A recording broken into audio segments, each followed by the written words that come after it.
사도신경의 12조항은 간단 명료하기 이를 데 없습니다. 그렇지만 그 한마디 한마디가 산처럼 큰 내용을 담고 있고요, 종소리처럼 계속 우리 마음에 울려 퍼집니다. 오늘은 사도신경의 네 번째 조항인 그리스도의 고난에 대한 내용을 고백하고 배울 차례입니다. 하이델베르크 의문답 37, 38, 39문에서 고백하는 내용이 그것입니다. 그런데요, 그리스도의 고난에 대해 고백하는 이 네 번째 조항의 무게를 조금 더 생생하게 인식할 수 있는 길이 있습니다. 그게 뭐냐면 이 넷째 조항 바로 앞에서 그리스도를 과연 어떤 분으로 제시하고 고백하는가를 상기하면서 그 연관성 속에서 이 넷째 조항을 음미하는 것입니다. 그래, 사도신경의 처음 네 조항만 같이 먼저 낭독해 보기로 합니다. 자신 없는 분은 우리 찬송가 맨 앞을 펴보시면 되고, 혹은 더 좋은 것은 우리 교재 39쪽에 하이델베르크 요리문답 23문을 보시면 거기 1, 2, 3, 4 이렇게 번호가 매겨져서 12조항이 짜르르 흐르잖아요. 거기에 1, 2, 3, 4번 넷째 조항까지만 함께 고백하기로 합니다. 전능하신, 시작. 전능하신 성부 하나님, 천지의 창조주를 나는 믿사오며 그의 독생자 우리 주 예수 그리스도를 또한 믿사오니 그분은 성신으로 잉태되사 동정녀 마리아에게서 나셨으며 본디오 빌라도 아래에서 고난을 받으사 십자가에 못 박히시고 죽으시고 장사되셨고 음부에 내려가셨으며, 거기까지요. 여기 보면 이제 두 가지를 말씀드리고 싶은데요, 사도신경에서 먼저 2번과 4번 조항을 연결시켜서 생각해보고 이어서 3번과 4번 조항을 연결시켜보자 하는 것입니다. 첫째로, 사도신경의 오늘 고백할 넷째 조항은 그리스도의 고난을 고백하는데요, 고난받는 그리스도는 과연 어떤 분이신가 할 때 둘째 조항을 따르면 하나님의 독생자요 우리 주이시지 않습니까? 그런데 이 하나님의 독생자 그리고 우리 주라는 이 두 명칭은 그리스도의 신성을 담고 있는 명칭이라고 지난번에 말씀드렸습니다. 간단히 말해서 그리스도는 하나님이시다 하고 알려주는 그 명칭들이란 말입니다. 그러니 사도신경의 둘째 조항과 넷째 조항을 연결시켜서 이해하면 그러면 어떻게 되는 거예요? 한마디로 하나님이신 분이 고난받으시고 죽으셨다 그 말이잖아요.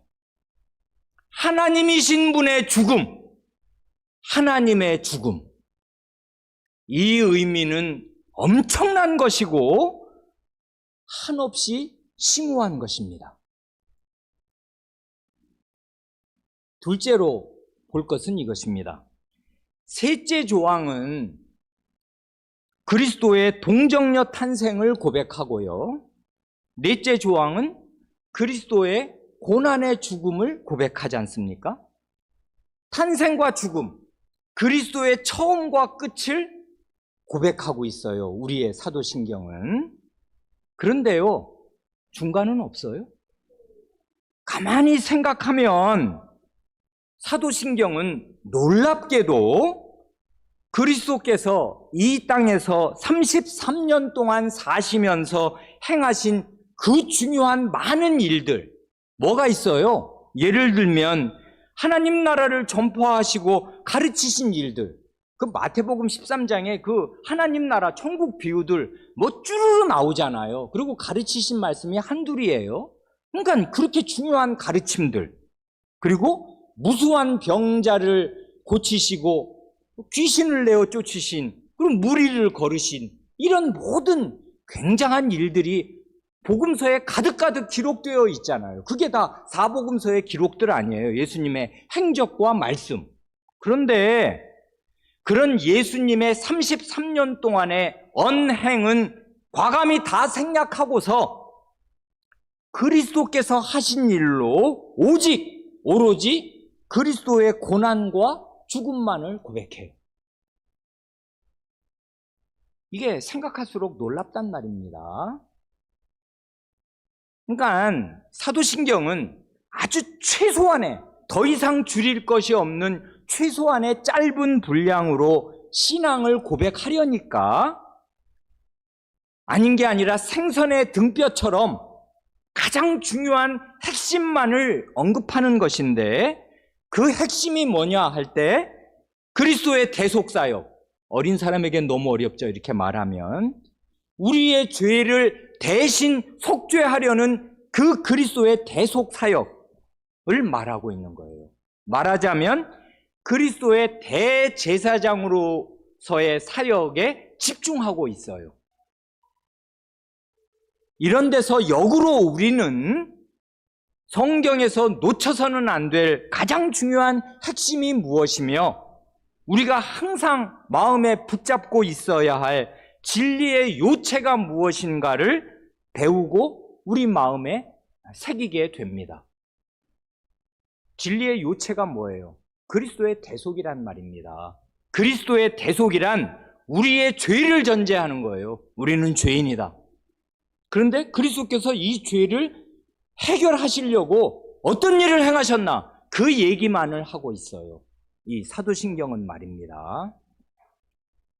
그래, 먼저 서론 삼아서 이 오늘 우리가 고백할 하이델베르크 응답 37, 8 구문의 그 위력, 그 중요성을 마음에 담으시라고 그 사도신경의 두 번째 조항 그리고 세 번째 조항하고 연결시켜서 이해하는 것이 좋다. 뭐든지 어떤 말이든지 문맥 속에서 그 이해를 해야 힘이 되는 거란 말입니다. 제대로 이해하고. 그래, 그걸 이제 말씀드렸습니다.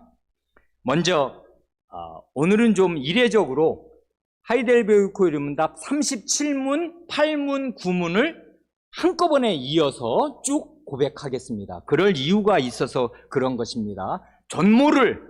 전체 그림을 먼저 한번 보면 좋겠어서 그러는 것입니다. 함께 고백하기로 합니다. 37문, 고난을 받으사 라는 말로 당신은 무엇을 고백합니까?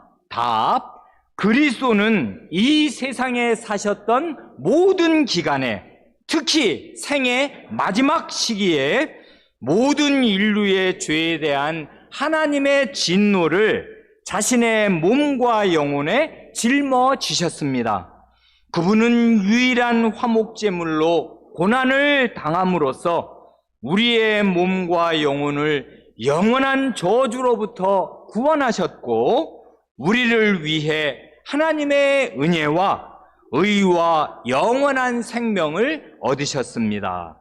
38문, 그분은 왜 재판장 본디오 빌라도 아래에서 고난을 받으셨습니까? 답, 그리스도는 죄가 없지만 세상의 재판장에게 정죄를 받으셨으며 이로써 우리에게 임할 하나님의 준엄한 심판에서 우리를 구원하셨습니다. 39문, 그리스도께서 십자가에 못 박히심은 달리 돌아가신 것보다 특별한 의미가 있습니까? 답, 그렇습니다. 십자가에 달린 자는 하나님께 저주를 받은 자이므로 그가 십자가에 달리심은 내게 임한 저주를 대신 받은 것이라 나는 확신하게 됩니다. 먼저 전체 그림을 그냥 흘깃 한번 보지요. 우리의 요리문답은 그리스도의 고난, 이게 복음의 핵심 중에 핵심인데, 그리스도의 고난을 고백할 때 주로 어떤 면에 집중해요, 지금? 이게 교인들, 사람들의 일반적인 생각과 상당히 다릅니다. 보통은 십자가에서 양손과 양발에 못이 박히는 그 고통, 머리에 가시관, 이런 거 늘 있잖아요. 고난주간에 듣는 설교들. 그러니까 십자가에서 받는 그 물리적이고 육체적인 고통을 가장 많이 말도 하고 생각하기도 합니다. 로마교에서 특별히 그렇게 하고 그 악영향을 개신교에서도 받아서 그 정도로 주로 신자들의 생각을 붙잡아 매둔단 말입니다. 그러나 하이델베르크 요리문답이 그리스도의 고난을 고백하는 내용을 가만히 살펴보면요, 37문 답의 첫 문장에서는 하나님의 진노를 말하고, 두 번째 문장은 영원한 저주를 말해요. 그렇지요. 38문에서는 정죄를 말하고 하나님의 준엄한 심판을 말해요. 그리고 39문에서는 하나님께 저주를 받는 것을 말하고 있어요. 그렇지요. 정리하자면 그리스도의 고난에서 가장 중점적인 거, 놓치면 안 되는 가장 핵심이 뭔가 하면 하나님의 진노와 저주이고 하나님의 심판과 정죄입니다. 이게 그리스도의 고난의 핵심이에요. 십자가에서 못 박히고 발에 못이 박히고 창에 찔려서 물이 다 나오고 이러는 게 중요한 게 일단 아니고요. 그걸 말하지 않아요, 사도신경은. 가장 중요한 게 뭐냐? 하나님의 진노와 저주를 받은 거지, 하나님의 심판과 정죄를 받은 거지 하고 고백한단 말입니다. 이게 언제 이렇게 고백한 거예요? 1560년대, 1563년에 16세기에 종교개혁의 우리 신앙의 선조들이 이렇게 바르게 십자가의 고난, 그리스도의 고난을 이해한단 말입니다. 말하자면 우리의 요리문답은 그리스도의 고난을 하나님 중심적으로 이해하고 있어요. 사람들에게 어떤 고난을 받으셨는가 하는 것보다 하나님께 어떤 형벌을 당하셨는가 하는 데에 집중하고 있습니다. 이게 대단히 중요한 거예요. 왜 중요한가 하면 이 점을 확실하게 이해하는 게 우리 마음에 사죄의 확신을 얻고 양심의 평안을 얻는 지름길이기 때문에 그렇습니다. 그리스도께서 사람과의 관계에서 뭘 얼마나 당하셨든 간에 그거보다 100배, 1000배 중요한 게 뭔가 하면 하나님께로부터 뭘 당하셨냐? 그러면 그게 내게 어떤 은혜를 가져오는가? 그거와 직결되거든요. 하나님의 진노와 저주, 하나님의 정죄와 심판을 받으시면 내게 뭐가 떨어지고 내게 뭐가 돌아오고 내게 어떤 은혜가 오는 거냐 하는 게 직결되기 때문에 이 그리스도의 고난을 하나님 중심적으로 이해하는 게 우리의 구원에 굉장히 중요하단 말입니다. 그래 우리의 이 하이델베르크 요리문답은 교통정리를 너무나 잘해주고 있어요. 중요한 게 뭐고 덜 중요한 게 뭔가를 딱딱딱 구별해서 이렇게 우리 앞에 척 제시해준단 말입니다. 그래 차례로 아주 간단히만 봅니다. 먼저 37문의 그 첫 문장을 읽으면 정말 우리의 마음이 뭉클해지고 시야가 넓어지지 않습니까? 왜 그러냐 하면 그리스도는 이 세상에 사셨던 모든 기간에 이런 놀라운 고백이 들어있어요. 우리는 주로 그리스도의 마지막 그 시기에 십자가의 고난을 중점적으로 생각하는데 그건 물론 중점적으로 생각할 만합니다만은 이 신앙 고백, 이 요리문답은 우리의 시야를 확 넓혀주어서 십자가의 고난이 십자가에서만 있었던 게 아니다. 그리스도는 세상에 사셨던 모든 기간에 고난을 당하셨다. 그런데 특히 생애의 마지막 시기에 모든 인류의 죄에 대한 하나님의 진노를 자신의 몸과 영혼에 짊어지셨다 하고 고백하지 않습니까? 그러니 이런 고백을 우리가 마음으로 흡수하고 입을 열어 함께 고백할 때,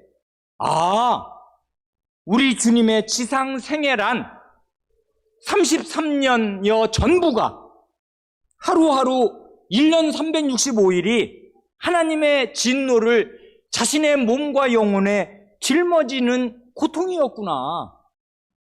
그걸 알게 됩니다. 정말 그렇습니까? 어디가 그래요?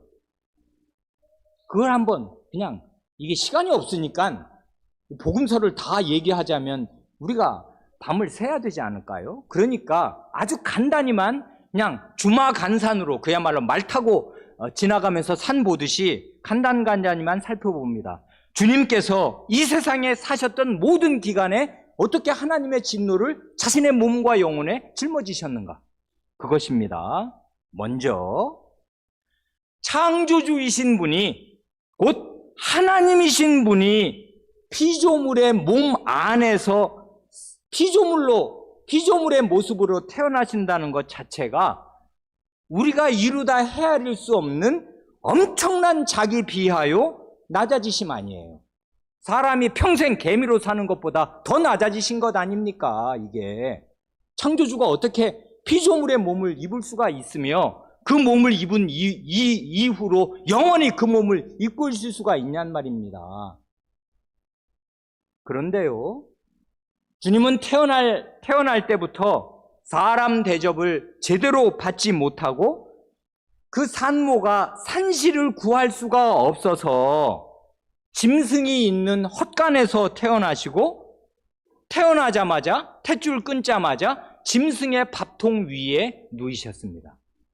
이런 사람은 과거에도 없었고 요즘에는 더더욱 없습니다. 요즘 우리 아이들은 무균실에서 의료진이 대기하는 가운데 태어나잖아요. 간혹 뉴스에서 봅니다. 거의 해외 토픽에 날만한 얘기 있잖아요. 119 타고 가다가 이제 급해가지고 차 안에서 해산하는 경우, 그런 경우가 이제 급하니까 그런 경우 이제 간혹 있을 수가 있는데, 그래도 짐승의 밥통 위에 누이지는 않아요. 어느 사람이 그렇게 아이를 대접한단 말입니다. 이건 홀대한 게 아니라 아무 방법이 없었습니다. 하루 종일 아이를 안고 있을 수는 없으니까 바닥에 놔야 되는데 바닥이 흙바닥이었을 거란 말입니다. 그러니 흙 안 묻는데 놓일 자리가 짐승의 밥통밖에 없었어요. 그래서 짐승의 밥통 위에 누인 아기가 세상에 어디 있단 말입니까? 그뿐 아니라 영화기에 왕의 칼, 그 사악한 헤롯 왕의 칼을 피해 한동안 외국으로 도피하셔야 했습니다. 죽을 뻔 알았습니다. 어린아이가. 성장기에 이스라엘 중에서도 가장 무시받는 이방의 갈릴리라 불리는 두메 산골에서 들풀처럼 무명의 인사로 30년을 가난한 집안의 장남으로 사셨습니다. 공생애의 시작이 40일을 굶고 하나님이신 신분이신데 마귀에게 시험을 받는 치욕적인 것이었습니다. 공생애 내내 인자는 머리 둘 곳도 없다. 나는 내 머리 누일 자리도 내 소유로 된 것이 없다 하실 만큼 경제적으로 가난하셨고, 배고픔과 목마름과 육체적인 피로를 겪으셨습니다. 사마리아 그 여성을 만나러 가실 때는 꽤 걸어 오셔서 행로에 권해서 문물가 옆에 앉으셔야 했고, 제자들은 이 파도가 치고 물이 술렁술렁 배로 넘어들어서 물 퍼내느라 정신이 없을 그럴 때에도 예수님은 세상 모르고 곤드레만드레 주무실 수 없을 만큼 피곤해 쩔어 지내신 때도 많습니다. 때로는 식사하실 틈도 없이 그 아픈 사람들이 하도 몰려와서 낀일을 여러 번 거르지 않을 수가 없었습니다. 항상 선한 일을 하셨습니다마는 주님께 돌아온 것은 사람들의 몰이해와 오해와 비방과 모욕과 배척이었습니다. 사회 지도층 인사, 종교 지도자들인 바리새인과 사두개인들의 그 살기 어린 배척과 모욕을 그 영혼에 듬뿍 받으셨을 뿐 아니라 저건 마귀가 짚혀서 저런다. 귀신의 왕을 센 귀신 들리니까 쪼물의 귀신을 쫓아내는 거 아니냐. 심지어 성신으로 행하신 일이 귀신의 왕을 힘입어 행한 일이라는 이런 가장 악질적인 지옥의 비방도 받으셨습니다. 실은 이스라엘 전체가 아브라함 시대부터 지금까지 1500년, 1700년, 2000년을 기르신 자기 땅이요, 자기 백성이었습니다마는 그 백성 전체에 배척을 받고 죽으셨습니다. 고향 사람과 가족들의 몰이해와 친제자들의 배반도 당하셨습니다. 당할 거 다 당하신 것이에요. 중요한 것은 그리스도의 이러한 일평생의 고난이 우리의 죄에 대한 하나님의 진노와 저주를 자신의 몸과 영혼에 짊어지신 것이라는 사실입니다. 그래, 답의 첫 문장에는 그리스도의 몸과 영혼이 나오고요. 두 번째 문장에는 우리의 몸과 영혼이 쌍벽처럼 나와요. 그리스도의 일평생이 우리를 위한 고난, 곧 우리의 죄에 대한 하나님의 진노와 저주를 자신의 몸과 영혼에 담으시는 고난이었기에 이러한 그리스도의 고난, 그리스도의 고통, 그리스도의 눈물, 그리스도의 괴로움 덕분에 우리는 하나님의 은혜, 곧 하나님의 의와 하나님의 영원한 생명을 얻습니다. 아멘. 그래, 거기 보면 하나님의 은혜와 하고 줄을 갈라놨지요.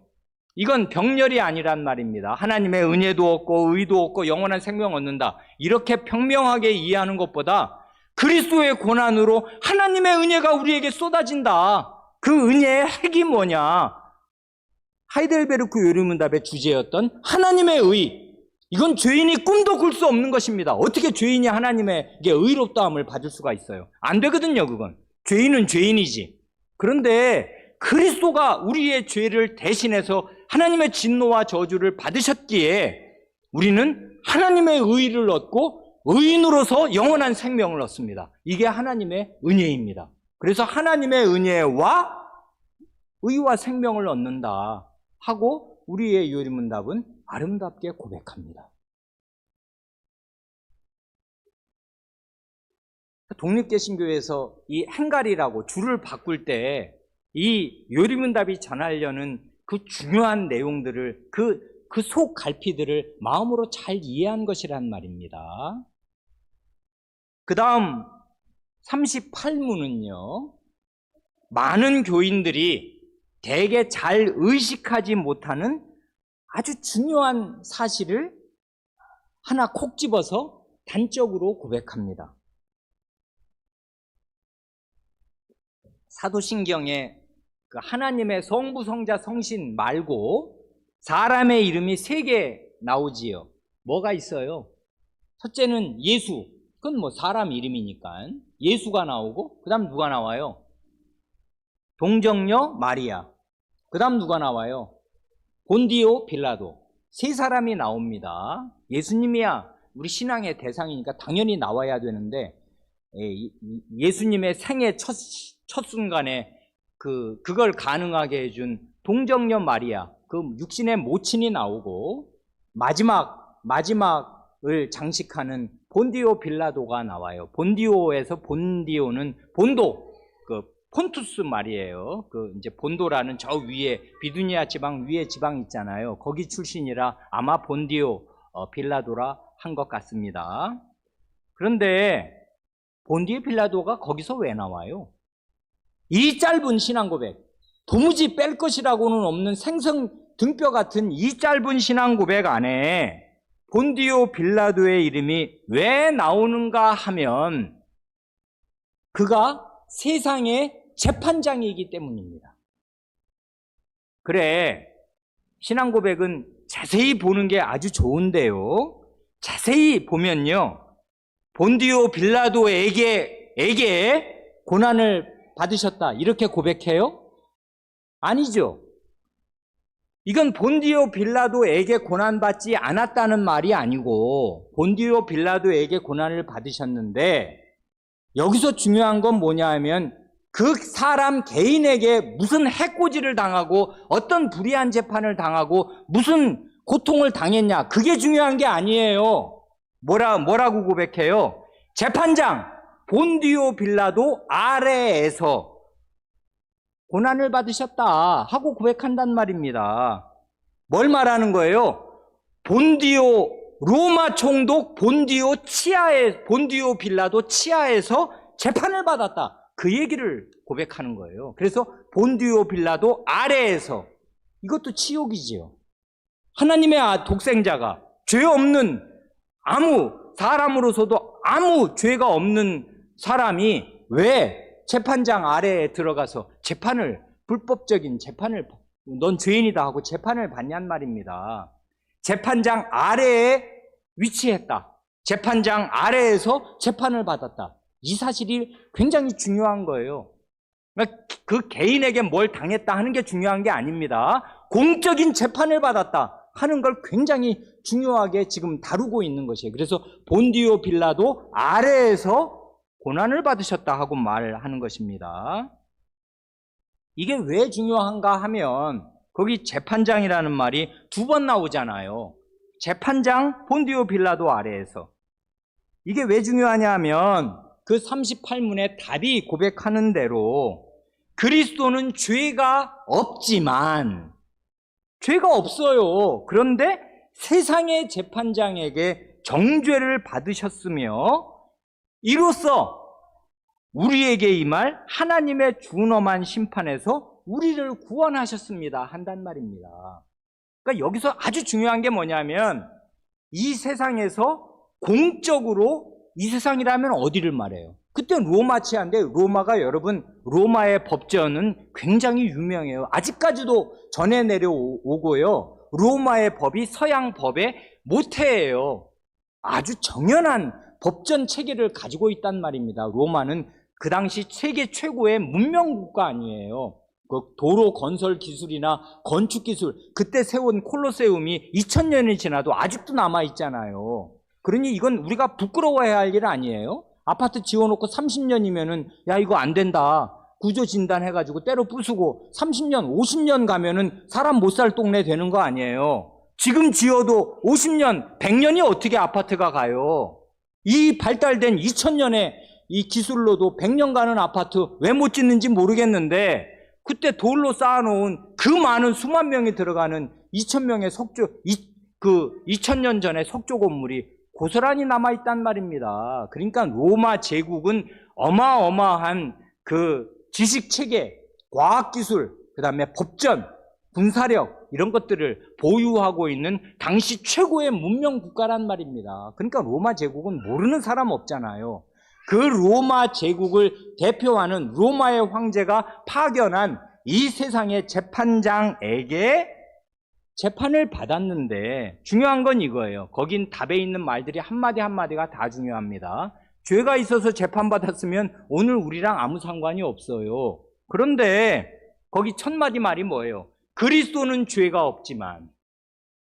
이거는 우리 편에서 주장하는 얘기가 아니에요. 언제든지 법정에 가면은 다투잖아요. 죄의 유무를 다투죠. 피고는 자기는 죄가 없대, 알리바이가 있대 하면서 나는 죄 없는데요 이렇게 하면 검사는 아닙니다, 이러이러한 증거가 있습니다 해갖고 증거를 놓고 다투는 게 법정인데, 여기선 지금 그리스도가 죄가 없다고 우리 편에서 뭘 호소하는 게 아니고 그리스도가 죄가 없다고 누가 말했냐 하면 재판장이 말했어요. 빌라도가 아니, 이 사람은 죽일 죄가 없는데 니들이 왜 자꾸 죽이라고 그러냐? 나는 다 조사를 해봤는데 죄가 없다. 놔줘야겠다. 내가 너희들 그 명절에 중한 죄수 놔주는 전통이 있으니까 내가 특사, 이게 말하자면 총독 특사입니다. 대통령 특사가 아니고 총독 특사로 죄인 한 사람 풀어주는 그런 전통이 있지. 내가 특사를 베풀겠는데 누굴 놓아줄까? 이 살인강도 바라바를 놓아주랴, 예수를 놓아주랴. 왜냐하면 예수는 죄가 없는 줄 자기가 신문에 보니까 죽을 죄가 없어요. 그런 걸 재판장으로서 알았단 말입니다. 그래, 그리스도가 죄가 없는 무죄한 사람이라는 것을 빌라도는 알았어요. 그런데 십자가형에 처해라 하고 정죄했어요. 이건 십자가에 죽을 죄인이다 하고 결국 재판장으로서 판결을 내렸단 말입니다. 그러니까 이게 아주 두 가지 면이 아주 절묘한 거예요.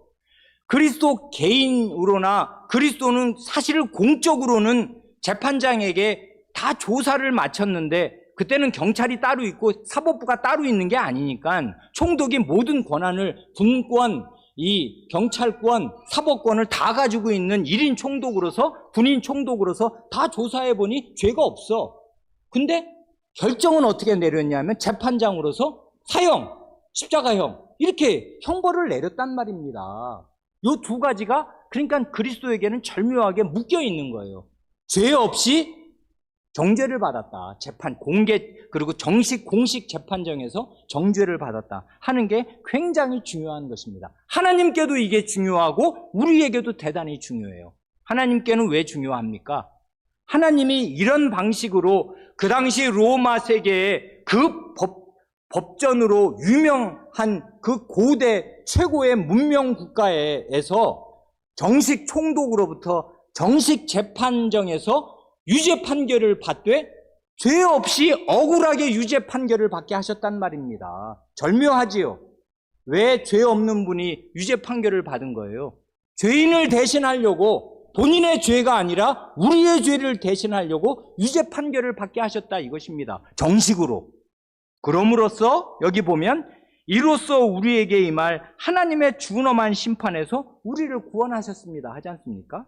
아까 주위에서 보셨어요? 37문에서 벌써 그리스도의 일평생의 고난, 특히 생의 마지막 시기의 고난이 우리에게 어떤 유익을 가져오냐? 하나님의 진노를 벗겨준다. 왜? 진노를 받아야 될 이유가 없는 분이 우리 대신 진노를 다 받으셨기에 우리에게 임할 하나님의 진노는 없어지고 도리어 우리는 하나님의 은혜를 받고 의와 생명을 얻는다. 그리스도의 고난이 우리에게 생명의 은혜, 구원의 은혜가 되었습니다. 그러면 여기에 보면 그리스도의 정죄가 우리에게 뭐가 되냐 하면 하나님의 준엄한 심판에서 우리를 구원하는 구원이 된다 이것입니다. 그리스도의 일평생의 고난이 하나님의 진노에서 우리를 건진다면 그리스도의 공적인 정죄는 하나님의 재판정에서 우리를 무죄 방면하게 하는 이유와 원인과 근거가 된다 이것입니다. 하나님이 이렇게 정하신 거예요. 그래서 하나님께서 다른 방식이 아니라 세계 최고 문명 국가에서 정식으로 재판 절차를 통해서 무죄한 사람으로서 유죄 판결을 받게 하신 거란 말입니다.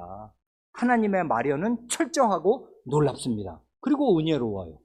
우리에게 은혜를 공적으로 베푸시려고 내 재판정에서 받을 재판, 유죄 판결을 내 아들에게 받게 한다. 이거지 않습니까? 그래, 이 38문을 많은 기독교인들, 많은 신자들은 잘 의식하지 못하는 것 같습니다. 그래서 많은 교회에서 매주 사도신경을 예배 시간에 고백하지만 본디오 빌라도가 거기서 왜 나오는지, 그가 그의 공식적인 직함이 무슨 뜻을 가지는지, 왜 본디오 빌라도 아래에서 고난을 받은 게 내게 가장 결정적인 말하자면 은혜가 되는지를 얼마나 충분히 살깊게 이해하고 있는지 모르겠어요. 오전에도 잠시 지나가면서 말씀드렸습니다마는 우리 가운데에는 피고로 재판정에 서보신 일 아마 별로 없을 것입니다. 그런 일이 평생 없으시기를 바랍니다. 그런데 그건 정말 두려운 일이지 않습니까? 재판장도 우리와 똑같은 한 사람이지만 재판장이라는 그 직분의 무게 때문에 그의 그 재판정에서 마지막 이제 선고한다, 주문을 선고합니다 하면서 하는 그 한마디 말은 그 사람의 모든 것을 좌우해요. 다 아시죠? 법정 구속 10년 이러면 그냥 10년 동안 감옥에 가 있어야 돼요. 사형 그러면 사형이에요. 무기징역 그러면 무기징역이에요. 나 왜 이래야 돼? 억울해. 아무리 소리쳐도 소용없어요. 딱 잡히는 거란 말입니다. 그러니까 재판정에서의 말 한마디 한마디는 그 사람의 운명을 좌우하는 굉장히 권위 있고 무게 있고 힘 있는 능력 있는 말이지 않습니까? 그런데 가장 중요한 재판정은 어디예요? 이 최후에 우리는 하나님의 재판정 앞에 설 거란 말입니다. 여러 번 말씀드려서 교우분들은 아무도 모르시는 분이 없겠습니다만은 요한계시록에 가봐요. 그러면 세상의 높은 왕, 귀족, 부자, 모든 사람, 가난한 종까지 다 합쳐서 하나님의 재판정 앞에 설 때 그 하나님의 두려운 눈, 그 위엄과 그 무게를 도저히 감당할 수 없어서 깔려 죽기를 바랍니다. 산들아, 바위야, 나를 덮어다오. 이렇게 말해요. 왜냐하면 그 진노의 눈빛에서 나를 좀 저기서 피할 수만 있으면, 이 몰골을 숨길 수만 있으면 좋겠어서 차라리 그냥 이 북한산, 도봉산이 나를 다 덮어줬으면 좋겠다. 그런 정신 나쁜 사람 없지 않습니까? 이만한 바윗돌이 와서 나를 깔아뭉개면 난 뭐 됩니까? 오징어 됩니까? 그래도 좋다 이거예요. 하나님의 진노는 그렇게 두렵습니다. 마지막 심판정에서 우리가 받아야 마땅한 그 두려움은 어떻게 형언할 수 없을 것이고, 그 두려움이 지옥에서 영원히 계속되는 거 아닙니까? 그러니까 지옥을 표현하는 주님의 말씀이 슬피 울며 이를 간다. 이를 갈아요. 이를 뿌드득 소리가 계속 지옥에서는 날 것입니다. 왜냐하면 이 두려움을 어떻게 감내할 수가 없거든요, 죄인은. 그런데 이런 하나님의 정죄와 심판, 그 심판은 결국 재판인데, 재판은 죄 있다 없다를 갈라서 죄인은 너는 이런 죄인이다 하는 죄를 정해주는 게 정죄잖아요. 이건 두려운 일이란 말입니다. 이런 정죄에서 우리를 구원하시려고 빌라도 아래에서 죄 없는 몸으로 유죄 판결 받으셨다, 이렇게 말한단 말입니다. 그럼 이게 우리의 구원이 돼요, 안 돼요? 마지막 39문은 십자가에 못 박히신 거, 아직 죽으시고는 이제 다음에 나오니까 40문에서 고백하고요. 다음에 39문에서는 일단 십자가에 못을 박히신 거, 십자가에 매달리신 게 달리 돌아가신 것보다 특별한 의미가 있냐고 묻지 않습니까? 답은 그렇습니다. 이건 무슨 뜻이냐 하면, 십자가에 달린 자는 하나님께 저주를 받은 자이므로 그가 십자가에 달리심은 내게 임한 저주를 대신 받은 것이라 나는 확신하게 됩니다.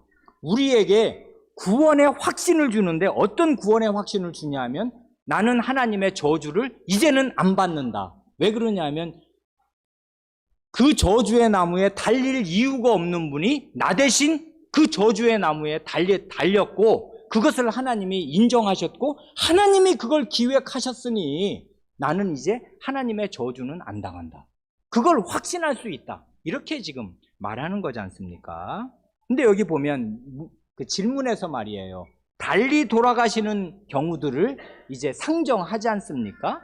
사람이 죽는 여러 경우들이 뭐가 있어요. 가장 편안하게 죽는다면 늙어서 죽는 거지 않습니까? 나이 들어서, 나이 많아서 이제 수명이 정말 다 해가지고 100살 돼서 죽는다. 자연사잖아요. 그러면 우리는 대개 이제 복되게 돌아가신 거 슬프지만 그래도 수를 충분히 누르셨다, 자연사 하는 경우가 있고, 또는 대개 늙어서 이제 돌아가실 때 병들어 죽지 않습니까? 병이 와요. 그래서 늙어서 대개 한 10년은 병치레 하다가 죽는다. 통계적으로 그렇다 그러지 않습니까? 병사가 있어요. 젊은 사람도 무서운 병에 걸리면 죽는 거지 않습니까? 예수님이 나이 들어 죽었어요? 아니에요. 병들어 죽었어요? 아니에요. 그러면 요즘처럼 교통사고나 절벽에서 떨어져서 죽었어요? 사고로 죽었어요? 재해로 죽었어요? 아니에요. 그러면 자객에게 암살을 당했어요? 그럴 뻔한 일도 있었습니다. 고향에 가서 주님이 그들의 완악함을 지적하시면서 한 말씀 하셨더니 고향 사람들이 정말 살기를 품고서 예수님을, 거기는 산지대거든요. 고산지대인데 나사렛에서 예수님을 낭떠러지로 밀고 가서 거기서 정말 떨어뜨려서 예수님을 죽이려고 했지 않습니까? 그때 만약에 죽었다면 그 폭도들로 변한 고향 사람들이 절벽에서 밀어 넘어뜨려서 예수님이 죽었을 것입니다. 이렇게 해서 죽으신 게 아니에요. 그러니까 여러 방면에 여러 가지의 죽을 경우들이 있는데 다른 방식으로 돌아가신 게 아니다. 왜 꼭 십자가에서 죽어야 됐냐? 그거는 왜 죽어야 되냐면 십자가에 달린 자는 하나님께 저주를 받은 자이기 때문에 하나님께 저주를 받아야만 했다 이것이지 않습니까? 왜 저주를 받아야만 해요? 내가 받을 저주를 대신 받아야 되니까. 그러니까 여기 보면 하나님의 진노, 하나님의 정죄, 하나님의 저주, 여기에서 각각 나를 구원하시려고 37문, 38문, 39문이 이제 배정돼서 고백을 차례로 하지 않습니까? 십자가형의 의미에 대해서 다 한번 찾아보시면 좋겠습니다. 신명기에서 이렇게 신명기 21장이 이렇게 말하지 않습니까? 신명기 21장 22절과 23절입니다.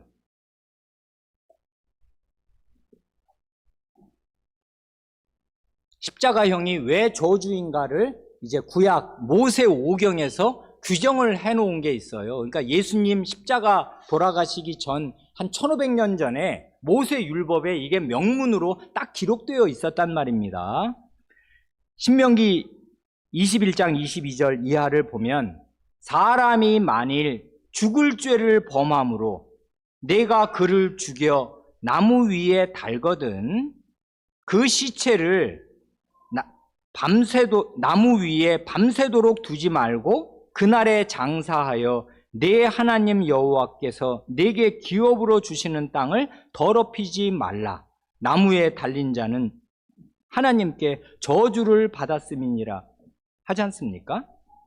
여기 보면 예수님의 죽으심과 약간 다른 게 있지요. 변한 게 있는데 구약시대 때 모세시대 때 십자가형이 집행이 됐다면 산 사람을 매달아요? 죽은 사람을 매달아요?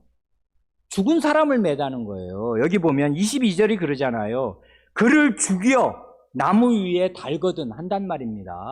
그러니까 돌에 쳐서 죽이든 어떤 식으로 죽이든 이 자는 사형수예요. 그러니까 이건 작은 죄가 아니에요.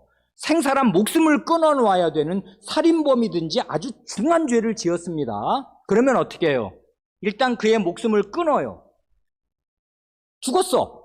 그러면 가족에게 시신을 인도해서 장사 지낼 일밖에 없는데 이 자는 국가적으로 그냥 둘 수 없는 너무나 극악한 죄인이란 말입니다. 그런 경우는 어떻게 하냐면 이미 숨이 끊어진 시체를 나무 장대, 그게 십자가형이든 외나무, 통나무든 상관이 없이 나무를 세워놓고 시신을 거기 위에 매달아 놓는 거예요. 다 보라고. 사실 그게 굉장히 시신도 욕보이는 것이고 부끄러운 일을 그 가족이나 본인 죽어서 모르겠지만 당하는 거란 말입니다. 십자가에 당하는 뜻이 십자가에 그렇게 시신을 걸어놓는 뜻이 뭐예요? 하나님께 저주를 받는다 그것이에요. 그러니 이 의미는 이런 것입니다. 이 자는 죽어 마땅한 사형수예요. 그래서 사형을 시켰어. 그런데 우리 사람의 사형을 시키는 거는 목숨을 끊어놓는 것밖에는 더 이상 할 수가 없지 않습니까? 몸은 죽여도 영혼은 능히 죽이지 못하는 그런 사람을 두려워하지 말고 하는 주님의 말씀이 있듯이 사람은 목숨을 끊어놓는 것밖에는 없어요. 국가 공권력도 그렇지요. 그런데 이 자는 그런 정도의 사형으로 그칠 자가 아니에요.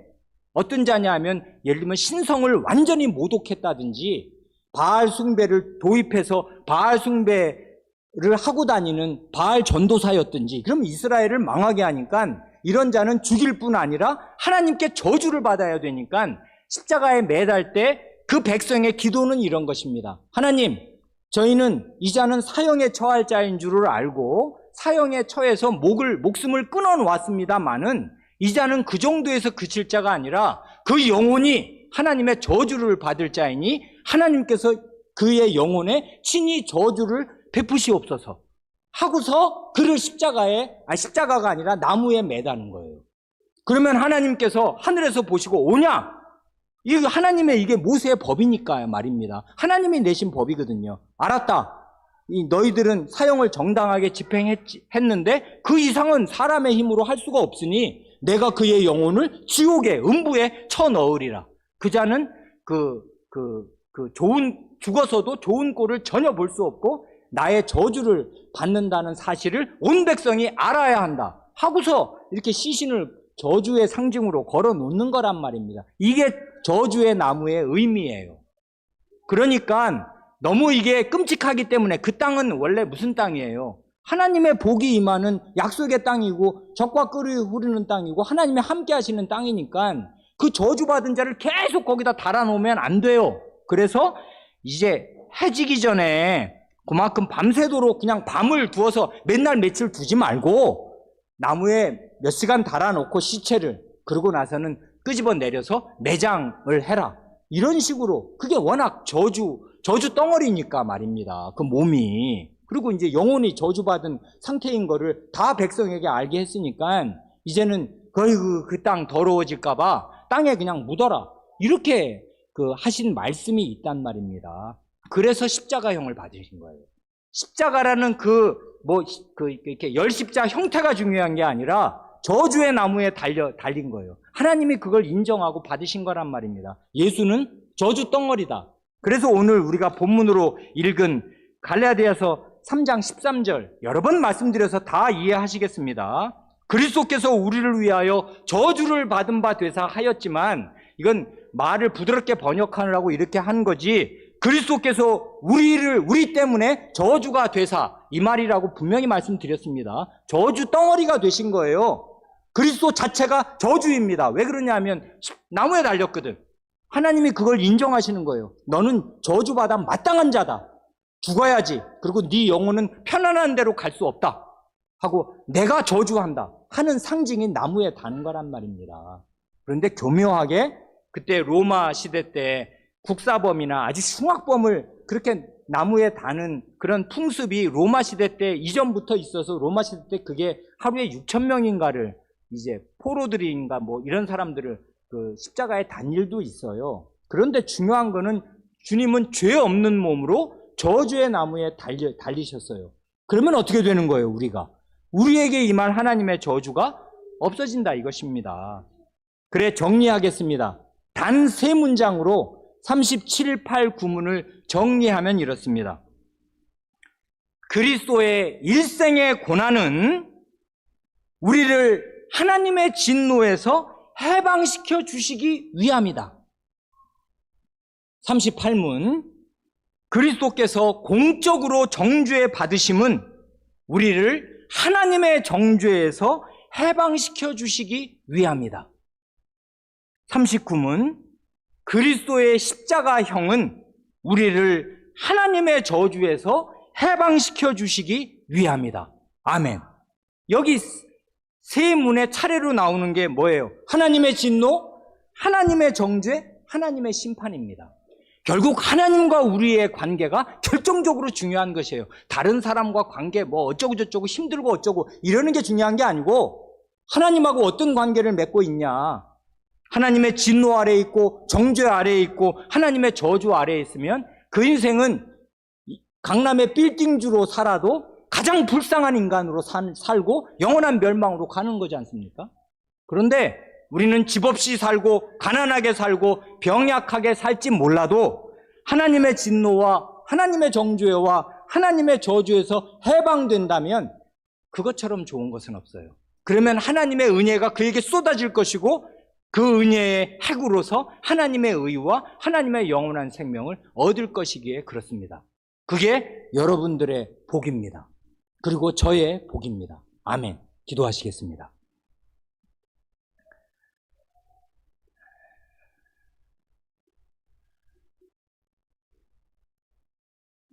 하나님 아버지, 저희는 도무지 이해하지 못합니다. 무엇 때문에 하나님께서 죄인인 저희를 하나님의 진노와 하나님의 정죄와 하나님의 저주에서 벗기시려고 그 순결하시고 독생하신 아드님, 하나님의 품속에 있는 그 독생자에게 진노하시고 그를 정죄하시며 그에게 저주를 쏟아 부으셨는지요. 왜 그렇게 하셨는지, 무슨 좋은 것을 보자고 그렇게 하셨는지 저희는 다 이해하고 헤아릴 수가 없습니다. 그러나 이것이 복음이요, 이것이 하나님 말씀이 움직일 수 없이 가장 핵심적으로 가르쳐 주시는 진리의 말씀이기에 저희는 다만 아멘 하면서 이 복음을 듣고 받고 믿사오며 여기에 저희의 영원히 살 길이 있는 줄을 알아 이 복음을 진실하게 의지하고, 그러니 다만 하나님께 감사하며 모든 입을 닫고 오직 저희의 입이 열린다면 하나님께 감사하고 하나님께 찬송할 때만 저희의 입이 열리기를 원합니다. 주님, 저희에게 이와 같은 은혜를 베푸셨으니 하나님 아버지를 찬송하오며 예수 그리스도께서 이 고난과 저주와 정죄를 받으셨으니 예수 그리스도를 찬송합니다. 우리 구주 예수님의 이름으로 기도합니다. 아멘.